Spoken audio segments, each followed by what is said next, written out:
So, tonight, ituloy ko kakabsat, dete lesson tayo ti scripture swords. Okay?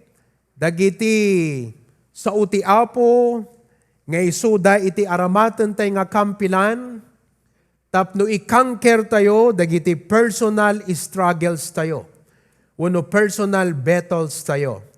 Let me just enumerate the previous, dagiti una kakabsat, nga na-share ko, ta bakalaang no makita yung kat, ay, awan pa'y kanyak dayjay, ahan ko pa'y naangag dayjay. So, mabalin nyo kakabsat nga i-review no kwa.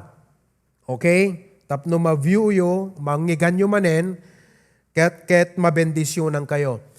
We have already taken, first of all, anger. So, if you are struggling with anger, dahil iti makitam nga personal nga struggle mo, dinggam dating nga message, i-review. Daka mo no anya nga dating absat, but it was the other week. Okay? Then we have taken anxiety. Anxiety. Number 3, bitterness.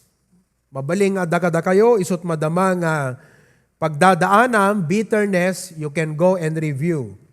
Burnout. Okay? Are you being burned out? So, Matthew 11 is the scripture sword. Jesus said, "Come unto me, all ye that labor and heavy laden, and I will give you rest." Number 5 is complaining. Do you find yourself complaining almost all of the time? Complaining more often than giving thanks. Na-evaluate ang tinagmalem, at ado DJ pa nag-complain tayo, ngam daytay pinagyaman tayo ti Apo. Oftentimes, akala natin hindi problema ang complaining. We feel that it is our right to complain. We feel we can justify our complaining. But you know, the Lord said, "Do all things without murmurings and disputings." So, if we realize that we have this attitude and it needs to be conquered, then use this verse to remind yourself. And if you want the explanation, go back to that date. I forgot when, but you can listen to it. I think it was last Sunday ba? Okay. Then we have discussed about confusion. If you are experiencing confusion right now, you don't know what to do, you are faced with a difficulty of decision. Madim amo no anyat decision nga aramidem. Then, Psalms 25 is the right verse for you. It says, "Show me thy ways, O Lord, and teach me thy paths, and lead me in thy truth, and teach me, for thou art the God of my salvation. On thee do I wait all the day." Then last Sunday, we discussed about the critical spirit. The critical spirit. May mga nag-message sa akin after this and they said, "Pastor, DJ point nga in buray mo has ministered to me." Amen. Very good. So bring this verse all along with you. And then discontent. Philippians chapter 4, 11 to 13. Tonight, I am going to discuss another two personal struggle. Now, dinggan nyo kakabsat, mabalin nga han mo pagdadaanan, unuhan nga han mo problema ita daytoy, but I believe there will come a point, a time in your life, when you will experience this struggle. So, take note ka nga nasayaat, get all the principles and truths in this message that you can get, so that when the moment comes, ket umaiking ka dating nga struggle, you have a notes that you can review and a verse that you can use as a sword to conquer this struggle or problem. Maybe you are not encountering it, but you know of a friend. Adam amom nga gayem, when nukabsat iti Apo, nga isut struggle na ita. Then what you will do, get all the notes that you can. This is my advice to you. Get all the notes that you can from this message, after which, picturem di note mo. Okay? Picturem, saka mo isend doon sa friend mo. At sabihin mo sa kanya, friend, I believe you need this message. If you want to listen, you go and click the link I am sending below this picture. So, nakuha nyo mga kapatid? Mabalinghang isot pagdadaanam ita, ngem by taking notes, magamit mo to later on. Or maybe you know of a friend, or a relative, or a brother or sister who needs it. Maybe they are not with us tonight in the service. So, note mo, picturem to, isend mo to keng kuana. Amen? But let us make the most of it. Let's make this message productive in our lives. Hanga dete ko natin latanggat, na para kanyak ta message, medyo boring, no? Imposible nga ito diapo dete nga message nga awan iti purpose na kakabsat. God has a very important purpose, okay? So let me give you two struggles that we will address tonight. Let's go to number 9. Is doubt. I do not know if there are some of you kat napadasan nan tinagdwa-dwa uno pinagdwa-dwaan iti apo. Let me just see your hand. Personally, kakabsat, I was trying to recall. I was really trying to recall of a moment or times when I doubted God. That kunak, Lord, can you show me a personal experience in my life when I doubted you or I ever doubted your word? Kasi, kunak apo, if there were times in my life when I doubted you, I'm sorry about it. Because the Lord does not want us to doubt. He wants us to have faith. Now, tonight, let us look into a passage in the Scripture. Kat I hope nga makaminister kada kayo deti nga passage, maipanggep iti maysa nga anak nga inagasan ni Aputay Hesu Kristo. In Mark chapter 9, okay? Mark chapter number 9. Sino kada kayo kakabsat? Napadasan nyo ka din nga naminsan kat nagdwa-dwa ka iti Apo. Sa bali di agdwa-dwa ka anangatat aramidek. That's not the issue tonight. Many times we had that. Anangatat iti aramidek. Usto nga ta detoy. Diba? There were times we were not sure whether what we are doing was right or wrong. We were doubting. Tama ba itong gagawin ko o hindi? Diba? So, sabi nga nila, when in doubt, don't. But that is not the issue we are going to talk about tonight. Because kung sa isyong yan, naku, marami pong beses na talagang nangyari po sa akin yan. Like you, sino kada kayo't makaibaga nga, Pastor? Me too.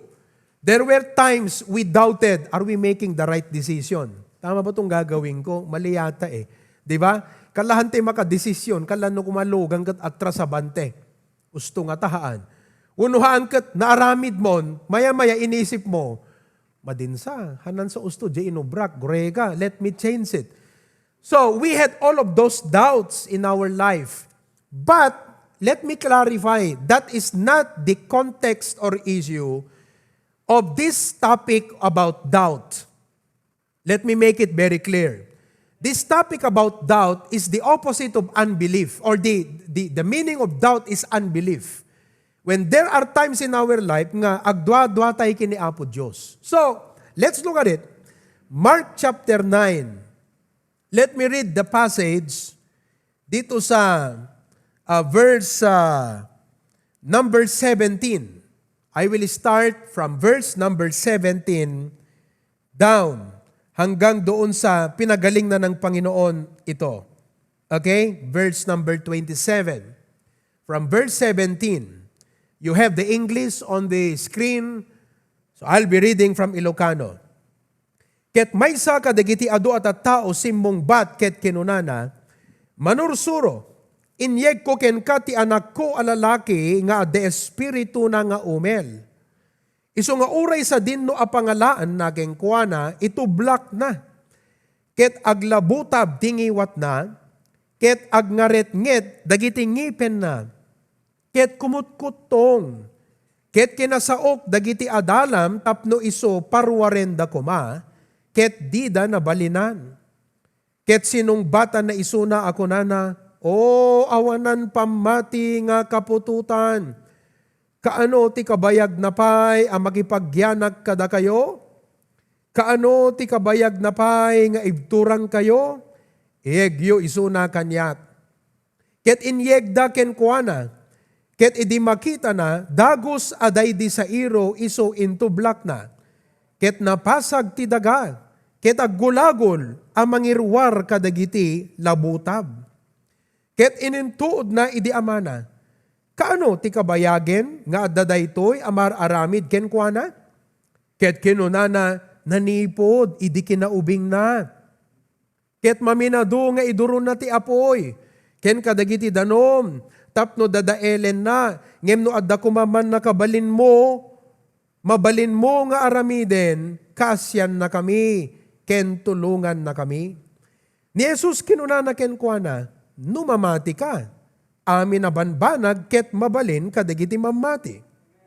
Dagos aday di ama, di bumaro nagsangit, ket kinunana nga aglulwa, apo mamati ak, tulungan nak ti saan ko apanamati. Idi nga rod makita ni Jesus nga adu at tao ti agdadarison, tinubngar na day di espiritu anarugit. Ako na ken kuana, sika espiritu nga umel ken tuleng, ibilin ko ken ka arumwar ka ken kuana, ket di ka sumublin ken kuana.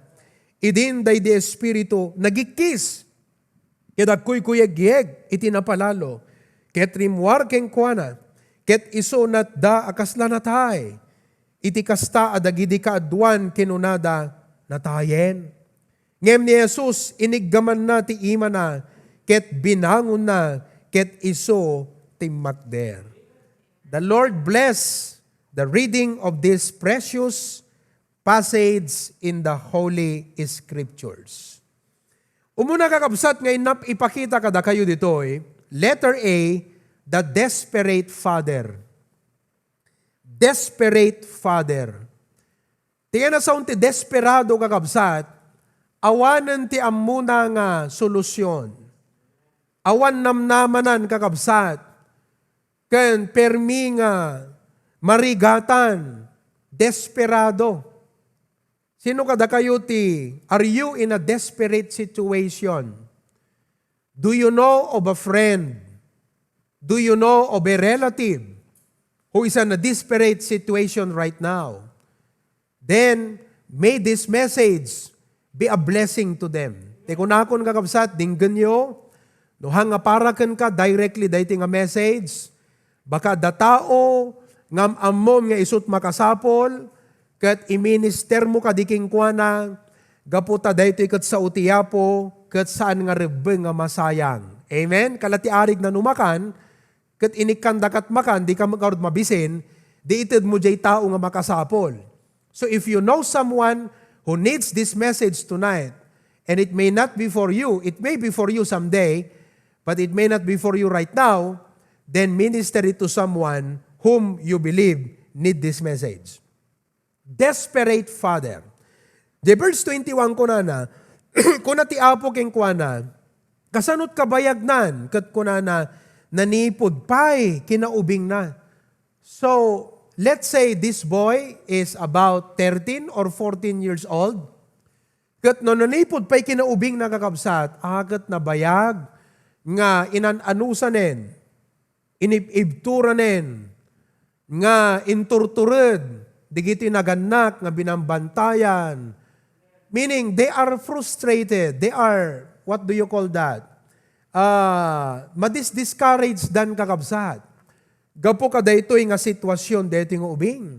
Kat tipay sitwasyon na, oftentimes ko na, no sumuol, ti pananglungog, digito yung espiritu ko na, biglalatan nga, idurun dagat tumapwak yan ti apoy. So, kumbaga kat, isulat bambantayan dan dedi ubing.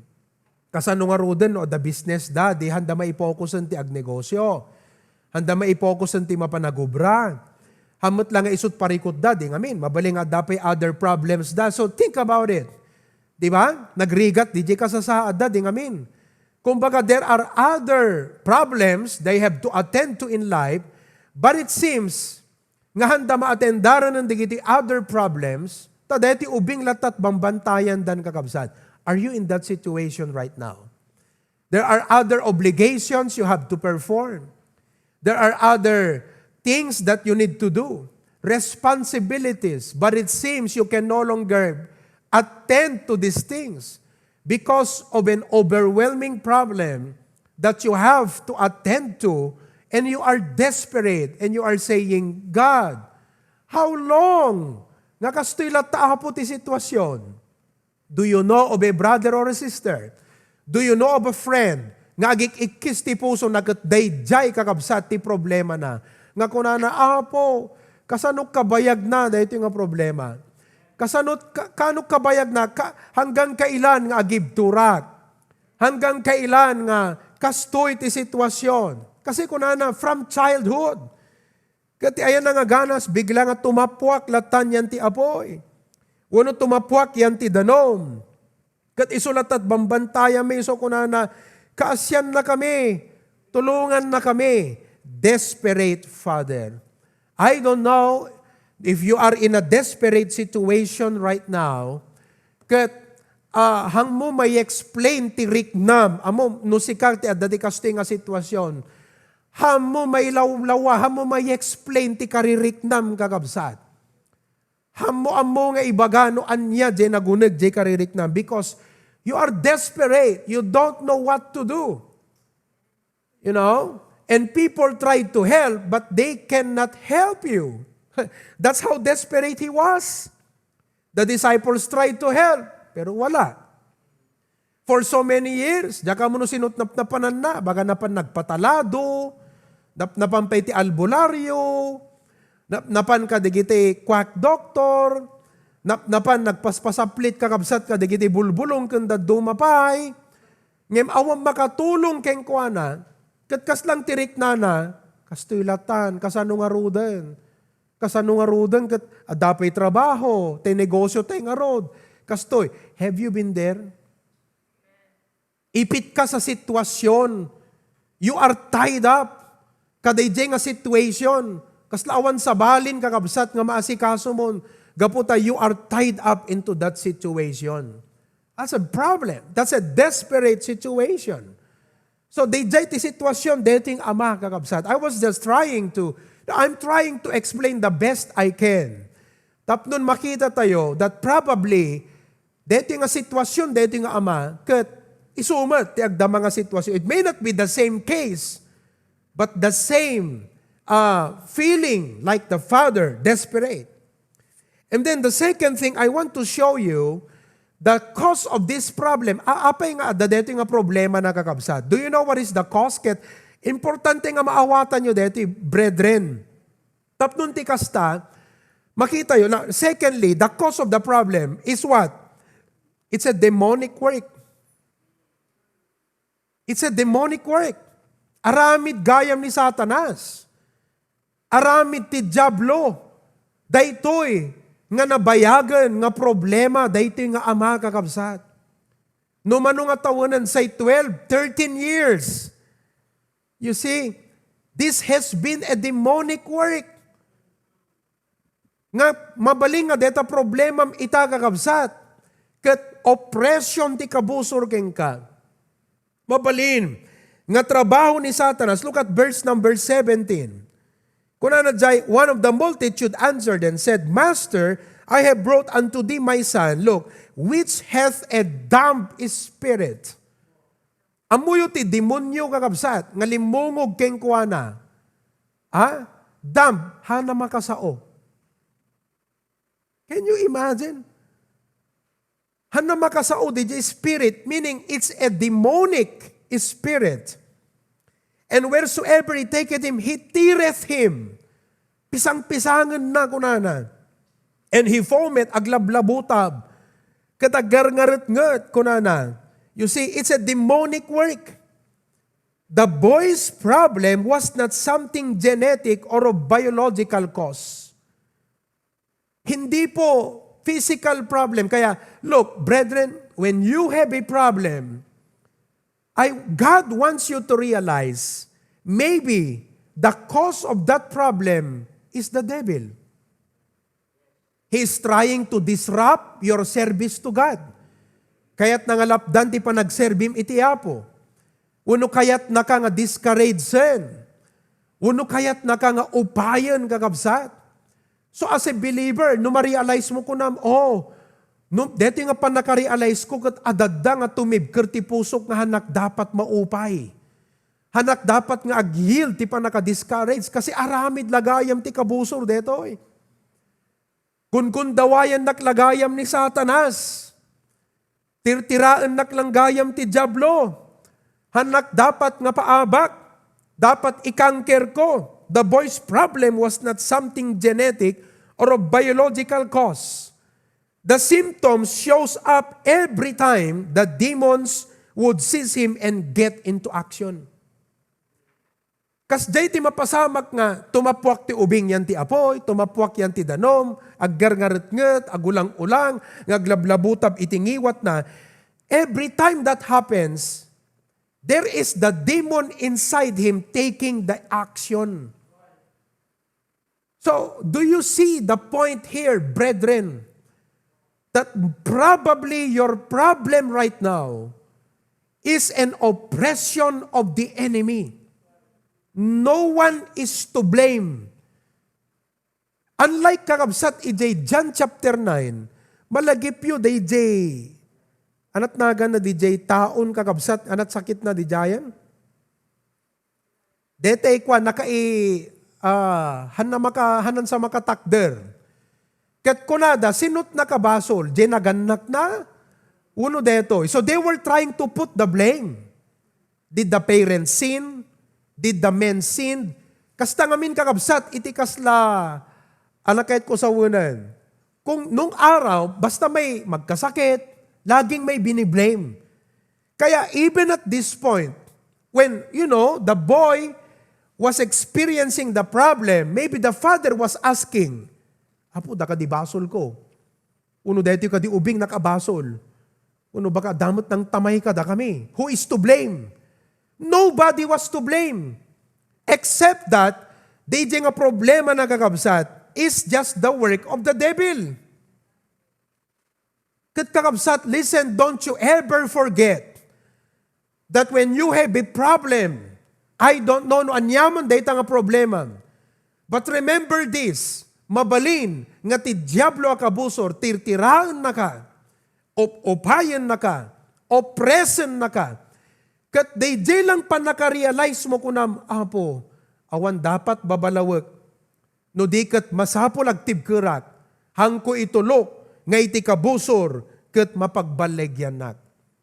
So it is a good thing to realize tonight that the problem of this boy is of a demonic work. Nothing of genetics, nothing of biological. It's purely the work of the devil. Kasla torn in the flesh. So, ti may ikadwa nga kahit kung makita yung kakabsat. May ikatlo nga makita tayo kadayto nga passage is the disciples' failure. The disciples' failure. Eto ngayon. Jesus Christ was on the Mount of Transfiguration. Pababa pa lang siya. So, what this father did, inala na dating nga anak, impakita na kadigiti disciples ni Apo Jesus. Verse 18. And I spake to thy disciples that they should cast him out. In request ko kadagiti disipulum tapno paksyaten da kunana, and they could not. Di damot mapagtalaw kunana kakabsat. So, uray digiti disipulo, handa palpak. So, this adds to the desperation of the father. Which leads, kadeti point tayo ita nga, this discussion tayo, apay nga daytoy nga ama, agdwa-dwagi ni Jesus Christ. Okay? Kasi, kung kunak tibagi kat ada ka di time nga nagdwa-dwa aking kaapo, kung kunak kaslawang mo malagip ko kakabsa. Alam ko, ibaga nga perfect nga, by the grace of God no maipanggap ti apo kat, awan imposible ti apo, kung kunatay lata, di nga ming kakabsat. Ngayon, apay nga ta. Uray mo da kayo, ada ka di time nga nagdwa-dwa kay ti apo. Awang nga tamat, aya.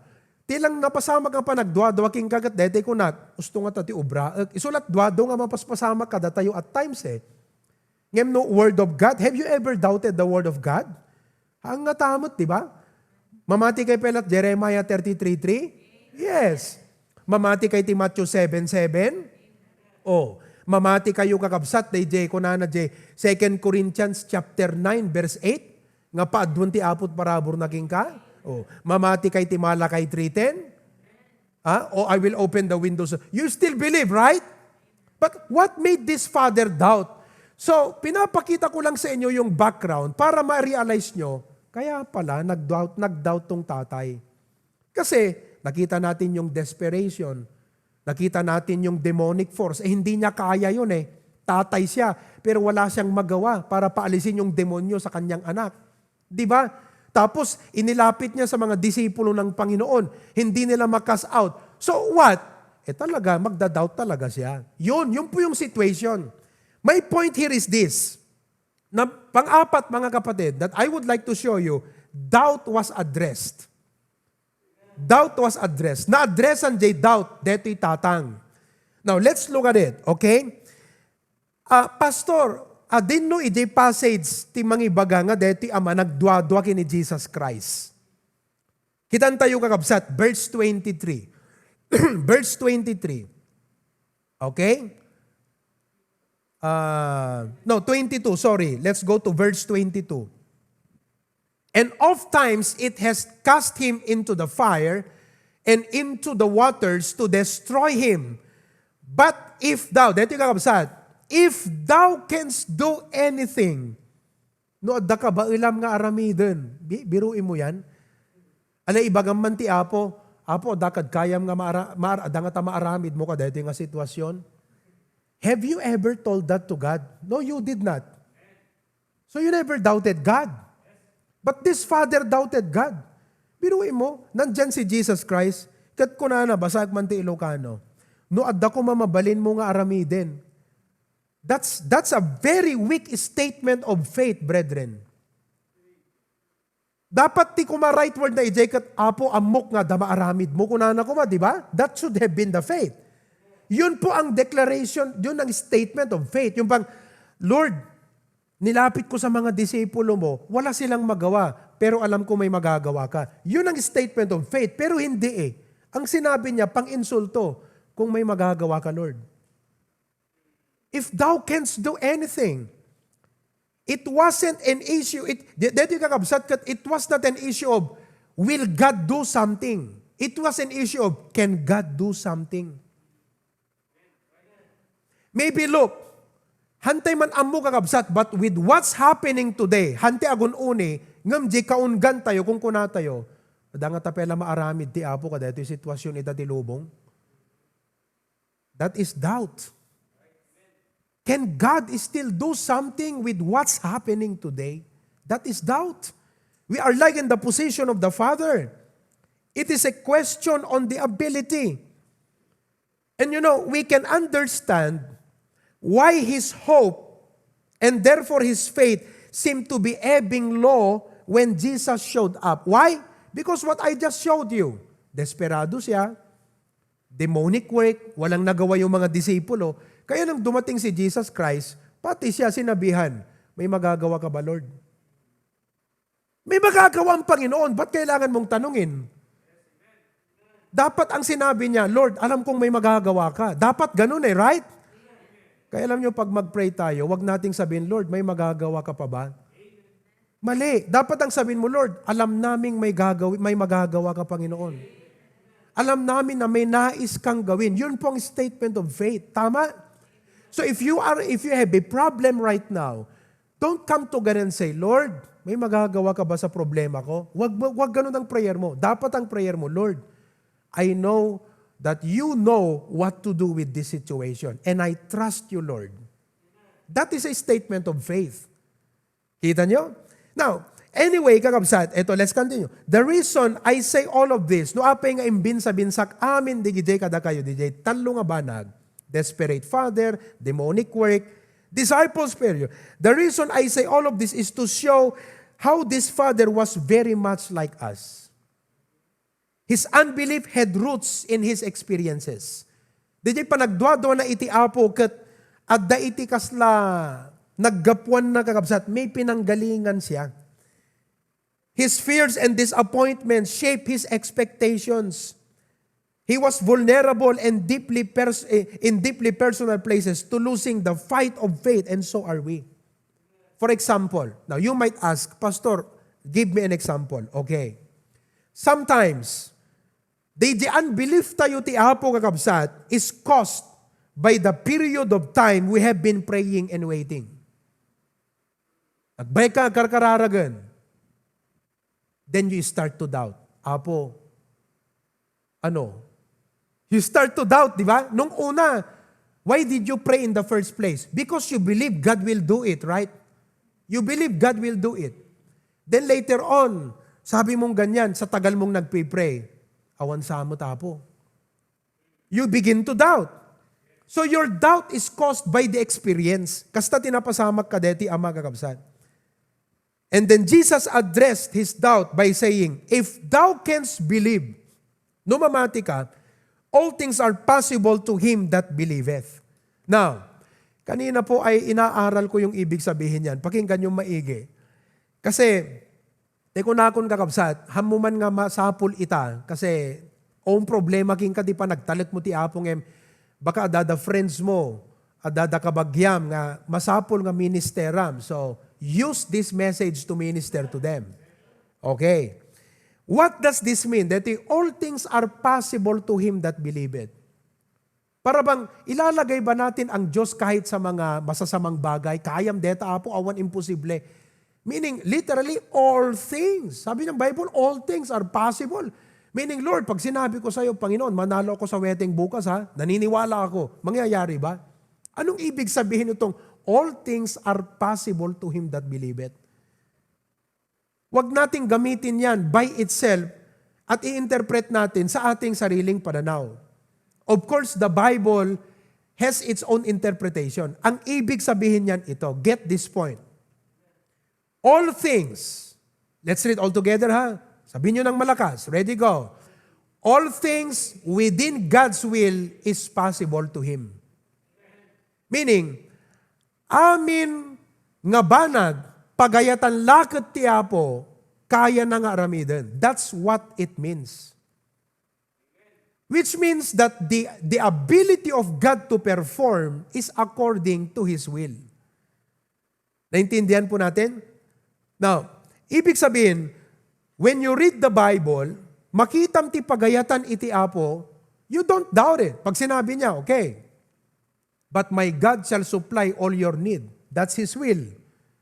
If you are a cheerful giver, but my God shall supply all your need according to His riches in glory by Christ Jesus. That's His will. That's possible. That is possible. Hindi yan imposible. Bakit? That's according to His will. All things are possible. According to the will of God. You see? So, if thou canst believe, numamati ka ako na all things are possible. Meaning, I will perform this, but will you believe? And then sumagot yung tatay, sabi niya, Lord, I believe, help thou mine unbelief. Now, I want you to think for a while. Do you see a problem in the statement? May makita ba kayong problema dyan? Sige, mag-isip po kayo. Do you see a problem in the statement of the Father? Lord, I believe, help thou mine unbelief. May nakita ba kayong problema dyan? Ano? Ha? Anong nakita niyong problema dyan? May problema dyan eh. Oh. Ibaga lang nga mamati, sana matla ibaga nga awang pamati na. That's contrary, di ba? It's a paradox. Lord, I believe. Sana ko na help my unbelief. Now, what does that mean? Ito yon. He was saying, I believe. I believe in you. I believe in your power. But I have a lot of doubt and I admit it. Hello?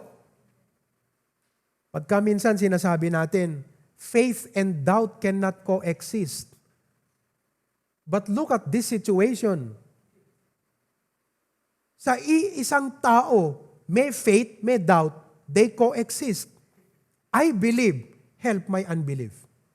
Lagi nating sinasabi, hindi pwedeng magsama ang faith at saka doubt. Naku. Hello? Pero bakit dito nagsama, naghalo? I believe, help thou my unbelief. And you know what? Listen very carefully.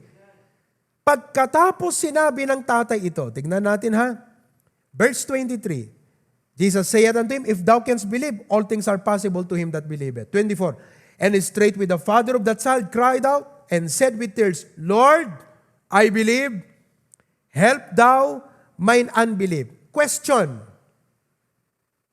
did Jesus respond to this man's statement? Nag-respond ba si Jesus Christ na gamutin yung anak ng tatay na to sa kanyang sinabi, I believe, help my unbelief? Kasi, di ba alam natin, without faith, it is impossible to please God. Right or wrong? Kung wala kang faith, hindi gagawa ang Panginoon sa'yo. Right? Nakita natin in other passage. Kaya nga, hindi gumawa ang Panginoon because of their unbelief. Tama? Ngayon, tanong, nung sinabi ng tatay, I believe, help my unbelief, may faith ako, pero may unbelief ako. Dalawa, di ba? Gumawa ba ang Panginoon o hindi? Gumawa o hindi? Gumawa, amen? Teka, pastor, hindi ko maintindihan yun ah. Akala ko ba kailangan meron akong strong faith para ang Diyos ay gumawa? Ito po ang lesson dyan. Listen very carefully. Okay? He was honest to admit or acknowledge it. Nag-coexist yung faith sa unbelief kasi ganito, at times, as Christians, in the Spirit, we have faith. But humanly, without. Ibig sabihin, you are just honest. Listen, the Lord does not expect a perfect faith for this matter. For this matter. The Lord does not expect a perfect faith, although He is worthy of it.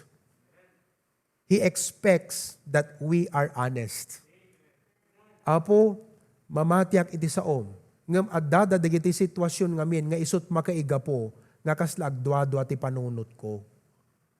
Dalawag kakabsat? Hello? Apo, mamatiak keng ka, awan dwa-dwa king ka, mamatiak ti saom. Ngem adda dagiti sitwasyon ngamin apo nga isut makaiga po nga kaslaag dudwa ti panunot ko. So, that is the summary of the whole story tonight. I spoke to you in baga kada kayo desperate, DJ tatang, manipod pi kinaubing, DJ nga experience kakabsat, na bayagan nga ibturan nagat ko na kaanggang kailang kaya to, hanggang kamatayan kaya to. Tapos demonic power, na kaya nga paksyaten. Kasi tatang suna, but he cannot drive away the demon from the child. Dinala niya dun sa disciple, wala silang magawa. So parang sinasabi ng tatay, Lord, naniniwala naman ako sa'yo. Kanya lang dahil sa mga sitwasyong ito, may doubt ako, pero naniniwala ako sa'yo. Tonight, mga kapatid, let us conquer our doubts. Through this example of the Bible. The father did not have a great faith. You realize that? He did not have a great faith, but he had a small faith that can move a big mountain. Mabaling awan king katikas na pamati kakabsat nga digiti nagdadakkel nga pamati nga mga gam. But just a simple faith nga kunam, Lord, mamati akken ka. Adalang dagiti sitwasyon ngamin nga pasamak ti panagbiag nga kasla agdudwaak, ngem awan pa nagdudwak king kaapo, mamati ak. I believe, help thou my unbelief. That simple faith can make a big difference that can move mountains. So di ko na ti Bible, ni Jesus Christ, if you have faith like a grain of a mustard seed, ye shall say unto this mountain, be thou removed into the sea, and it shall obey you. So, there are times nga awan mamati ka ti Apo ngem adalang dagiti sitwasyon kakabsat nga mamagduadwaking ka in the human aspect, humanly speaking. But as a Christian, you have faith in God. He had enough faith that moved the Lord to perform the miracle. Finally, what we can see is the deliverance of the boy. The deliverance of the boy. Anat napasama kan kakabsat. Okay? Verse 25, when Jesus saw that the people came running together, he rebuked the foul spirit, saying unto him, Thou dumb and deaf spirit, I charge thee, come out of him, and enter no more into him. And the spirit cried, and rent him sore, and came out, and he was one dead, insomuch that many said, He is dead. But Jesus took him by the hand, and lifted him up, and arose. The boy was delivered. Why? Because Jesus responded to a simple faith. Mabaling ada digiti times kakabsat nga kasta itirik na tayo. Kasla dito klaberya kakabsat. Mamati tayo mo't iti Apo. Ngam kaslang hantay makapamati. Nakita mo di jay nga paradox ti biyag tayo. Mamati ka nga di ka makapamati. Kas jay di sitwasyon dito Ama, I believe, help thou my unbelief. Iti yun una na, mamati tayo nga kaya nga i-provide iti Apo nga hantay mamati nga kastoy kaalisto nga itan. Di ba kakabsat? Because of the situation, there are situations that will cause us not to believe that we can build now. Right? Number 1, pandemic. Number 2, no kitaan tayo digiti kakabsat ti Apo Claveria with their number, how can they build it? So these situations tells us, we cannot. But we are not saying God cannot. We believe God can. But if you look at the situation, it's impossible. So kas jay di sitwasyon tayo no daduma. Kitkitan tayo di sitwasyon, narigat sa. Ngam Apo mamati akken ka. Tulungan nak ti unbelief ko Apo. Maraming beses po, sa explanation na ito, alam ko maunawaan nyo na, makarelate na kayo, di ba? Kasi nung unang tinanong ko, was there a time you doubted God? You recall, wala naman eh. Now you understand. There was not a time we doubted God. We always believe Him. But there are times, because of the situation ko na tayo, narigat sa pelang. But it does not mean we don't believe that God can. We just cannot believe. Will it happen? You see, kalataklaberya ita kakabsat. We believe God. Kaslamot talawag, right? Back in 2012, 2013, kung kunate, the Lord give us a property. We believe God. We just cannot believe it will happen that year. So we pray, Lord, we believe. Help thou our unbelief. No, adda digiti pasamak, problema, sitwasyon ti biyagyo ita, where it seems impossible, and you are thinking, narigat sa. Umasilig ka ti Apo, just like this father, kat kunana, Lord, I believe. Help thou my unbelief. Apo, yasidig ko, dahil sitwasyon ko idagan ka. Mamati akken ka, tulungan nak iti panagdudwak Apo. I believe. Help thou my unbelief.